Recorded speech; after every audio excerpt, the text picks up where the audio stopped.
Welcome to MiConvert. In this tutorial, I will show you how to convert PCD files to DXF format, completely free and online. Open your browser and search for PCD to DXF MiConvert.com. Click on the first result to go straight to the converter. You are now on the PCD to DXF converter page.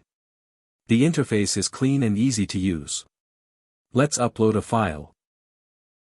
Click the Choose File button. A file picker will open. Select the PCD file you want to convert, then click Open. Your file is loaded and ready. You can see the file name, size, and destination format. Click Convert now to start the conversion. The conversion is in progress. You can see the progress bar moving. This usually takes just a few seconds. Done. Your file has been successfully converted. Click Download to save the DXF file to your computer. That's it. Visit MiConvert.com for more free conversion tools.